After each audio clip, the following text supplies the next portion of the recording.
నమస్తే అండి, welcome back to Padmavathi channel. Friends, మన ఇండియన్ ట్రెడిషనల్ ప్రకారము మన నుదుటకు పెట్టుకునే బొట్టుకి ఎంత ప్రాధాన్యతనిస్తామో మనందరికీ తెలుసు కదా. మరి ఈ బొట్టుని మన ఇంట్లో ఉండే చిన్నపిల్లలకు పెట్టవలసి వచ్చినప్పుడు మనం బజారుకి వెళ్ళి కొనుక్కొని తెచ్చుకున్న బిందీస్లో కెమికల్స్ ఏమన్నా కలిసినాయా, అది సేఫా కాదా, ఇలా రకరకాలుగా ఆలోచిస్తూ ఉంటాం కదా. మనము చాలా భయపడుతూ కూడా ఉంటాం ఒక్కొక్క సందర్భంలో. అలాంటి భయాలేమీ పెట్టుకోకుండా మన ఇంట్లోనే ఎంతో సేఫ్గా మనమే తయారు చేసుకోగలిగే 100% న్యాచురల్ ఆర్గానిక్ హోమ్ మేడ్ బొట్టుని ఏ విధంగా ప్రిపేర్ చేసుకోవచ్చో చూపిస్తానండి. ఫ్రెండ్స్, ఇక్కడ నేను చూపిస్తున్న పిక్స్ మా బాబు చిన్నప్పుడువండి. అందులో వాడికి పెట్టిన బొట్టుని అమ్మ ఎప్పుడు వాడి కోసం తయారు చేసి పంపిస్తూ ఉండేది. ఈ బొట్టునే సాదు బొట్టు, నల్ల బొట్టు అని కూడా పిలుస్తారు. మా అమ్మ అయితే 3-4 టైప్స్ ఆఫ్ మెథడ్స్లో ఈ సాదు బొట్టును తయారు చేస్తూ ఉండేదండి. బట్ నాకైతే ఈ సగ్గుబియ్యంతో చేసే ఈ ప్రాసెస్ చాలా ఈజీగా అనిపించి మీతో షేర్ చేసుకుంటున్నాను. ఈ సాదు బొట్టును తయారు చేయడం తెలిసిన వారైతే ఓకే అండి, తెలియని వారి కోసం చూపిస్తున్నాను. ఇక ఇప్పుడు ప్రాసెస్లోకి వెళ్ళిపోదామా. ఇక్కడ నేను చూపిస్తున్నాను కదా, ఇది తయారు చేయడానికి 1 కప్పు సగ్గుబియ్యం తీసుకున్నానండి. అలాగే 3/4 కప్పు వాటర్ తీసుకున్నాను. వాటర్ వచ్చేసి 1 కప్పు వరకైనా తీసుకోవచ్చు. ఇక్కడ నేను 3/4 కప్పు తీసుకున్నానండి. ఫ్రెండ్స్, ఈ బిందీని తయారు చేయడానికి ఓన్లీ 2 ఇంగ్రీడియంట్స్ ఉంటే సరిపోతుందండి, ఇంకేం అక్కర్లేదు. ఇక నెక్స్ట్ వచ్చేసి మనము ఈ బొట్టును తయారు చేసుకోవడం కోసం స్టవ్ వెలిగించుకొని స్టవ్ మీద ఒక కడాయి పెట్టుకోవాలండి. ఫ్రెండ్స్, ఇది తయారు చేసుకోవడం కోసం అనేసి అడుగు మందంగా ఉన్న బాండీని తీసుకోవాలి. మీ దగ్గర ఇనుప బాండీ ఉన్నా కానీ దానిలోనైనా తయారు చేసుకోవచ్చు. ఇప్పుడు అందులో 1 కప్పు సగ్గుబియ్యం, అదేనండి సాబుదానా అంటారు కదా, అవి వేసుకొని ముదురు గోల్డెన్ బ్రౌన్ కలర్ వచ్చే వరకు వేయించుకోవాలి. ఇవి వేయించేటప్పుడు స్టవ్ని మీడియం ఫ్లేమ్లో పెట్టుకొని వేయించుకోవాలండి. ఫ్రెండ్స్, ఇది తయారు చేసే ప్రాసెస్లో ఒక టైంలో కొంచెం పొగలాగా వస్తుందండి. అందుకని చెప్పేసి మీరు కిటికీలు, తలుపులు అన్నీ ఓపెన్ చేసుకొని ఇది తయారు చేసుకోవాలి.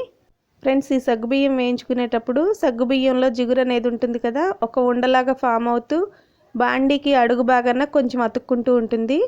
సో అందుకని చెప్పేసి మనం వీటిని కంటిన్యూస్లీ గరిటతో కలుపుకుంటూ వేయించుకుంటూ ఉండాలి. ఫ్రెండ్స్, మీకు గుడ్ న్యూస్ చెప్పాలండి. మన ఈ పద్మావతి ఛానల్ సబ్స్క్రైబర్స్ ఫ్యామిలీ ఈ రోజుటికి 13,000 మంది అయ్యారు. నాకైతే చాలా సంతోషంగా ఉంది. ఇంత తక్కువ టైంలో ఇంతమంది, ఇన్ని వేల మంది ఆదరాభిమానాలు పొందగలిగానా అని నాకే ఆశ్చర్యం వేస్తుంది.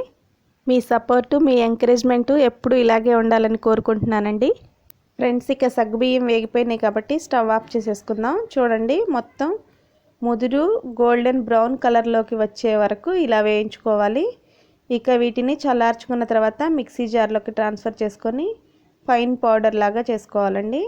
చూసారు కదా, ఈ విధంగా సగ్గుబియ్యం పులుకులేమి లేకోకుండా మెత్తగా ఫైన్ పౌడర్ చేసుకున్నాను. మీరు కావాలంటే ఒక పల్చటి క్లాత్ తీసుకొని అందులో వేసుకొని ఈ పౌడర్ని మొత్తం మళ్ళీ జల్లించుకోవచ్చు. నేను ఇక్కడ జల్లించకుండానే చూపిస్తున్నానండి, ఎందుకంటే ఇది తయారు చేసిన తర్వాత ఇది పెట్టుకునేంత చిన్నపిల్లలు ఎవరూ లేరండి మా ఇంట్లో. జస్ట్ మీకు చూపించడం కోసం అనేసి నేను కొంచెం తయారు చేసి చూపిస్తున్నానండి.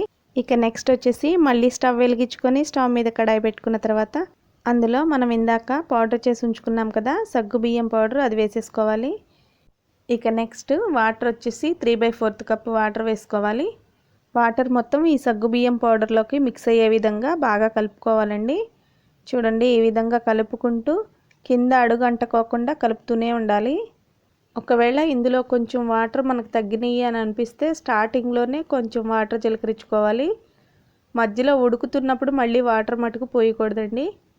ఫ్రెండ్స్, ఇంకో విషయం ఏంటంటే ఇది పిల్లల కంటికి మాత్రం పెట్టమాకండి. ఇది కాటుక కాదు, ఓన్లీ బొట్టేనండి. బొట్టులాగే యూజ్ చేసుకోవాలి, కళ్ళకు మాత్రం పెట్టమాకండి. ఫ్రెండ్స్, చూసారు కదా, ఈ విధంగా పొంగులు వచ్చేలాగా ఉడికించుకోవాలి. ఇలా ఇదంతా ఉడకటానికి ఒక 5 to 10 minutes అయినా పడుతుందండి. ఈ విధంగా మొత్తం ఉడికిపోయిన తర్వాత ఇందులోని వాటర్ అంతా ఎగిరిపోయి ఇలా చిక్కగా మనకి బొట్టు రెడీ అవుతుంది. ఇక మనకి బొట్టు తయారైపోయింది కాబట్టి ఇక స్టవ్ ఆఫ్ చేసేసుకుందాము. ఇక ఇప్పుడు ఇది ఒక స్టీల్ గిన్నెలో కానీ ప్రమిదిలోకి కానీ వేసుకొని బాగా చల్లారనివ్వాలండి. ఇది గాలి తగిలే ప్లేస్లో ఉంచామంటే 1 or 2 డేస్కి గట్టి పడిపోతుంది.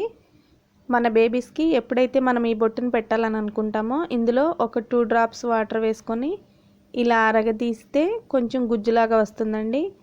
అది తీసి మన పాపాయిల నుదుర్లకు కానీ బొగ్గులకు కానీ పెట్టామంటే ఎంత క్యూట్గా ఉంటారో కదా. అండ్ అంతేకాకుండా ఇది చాలా ఈజీగా వాళ్ళకి పెట్టేయచ్చండి. ఒకసారి పెట్టిన తర్వాత మొహం నిండి స్ప్రెడ్ అవ్వదు. ప్లస్ అంతేకాకుండా ఈ బొట్టు ఆరిపోయిన తర్వాత చాలా షైనింగ్గా ఉంటుందండి. అప్పుడు చాలా బాగుంటుంది. మనము పిల్లలకి ఒక్కసారి ఈ బొట్టును పెట్టిన తర్వాత మళ్ళీ మనం అది కడిగే వరకు అది పోకుండా అలాగే స్టిక్కీగా ఉంటుంది. మళ్ళీ వాళ్ళకి స్నానం చేయించేటప్పుడు ఒక చుక్క వాటర్ ఈ బొట్టు మీద వేసి లైట్గా స్మూత్గా రబ్ చేసామంటే ఈజీగా పోతుంది. ఫ్రెండ్స్, నేను ఇక్కడ 1 కప్ సగ్గుబియ్యం తీసుకొని కొంచెమే తయారు చేసి చూపించాను కదా.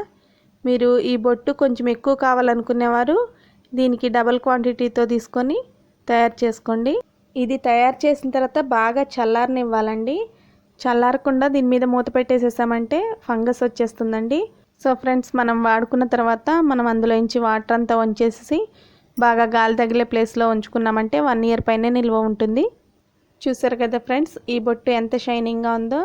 ఇది తయారు చేయడానికి కొంచెం కష్టమైనా చాలా ఇష్టంతో తయారు చేసుకున్నామంటే మన చిన్ని చిన్ని బుజ్జాయిలు ఎంత క్యూట్గా ఉంటారో ప్లస్ అంత సేఫ్గా కూడా ఉంటారండి. ఫ్రెండ్స్, మన ఈ ఛానల్ని ఫస్ట్ టైం చూస్తున్నవారు సబ్స్క్రైబ్ చేసుకోండి ప్లీజ్. అలాగే పక్కనున్న బెల్ ఐకాన్ని క్లిక్ చేశారంటే నేను వీడియో పెట్టగానే మీకు నోటిఫికేషన్ వస్తుంది. ఓకే ఫ్రెండ్స్, నా వీడియో కనుక నచ్చినట్లయితే లైక్ చేయండి, షేర్ చేయండి, సబ్స్క్రైబ్ చేసుకోండి, మీ ఫ్రెండ్స్కి ఫార్వర్డ్ చేయండి. Okay, thank you.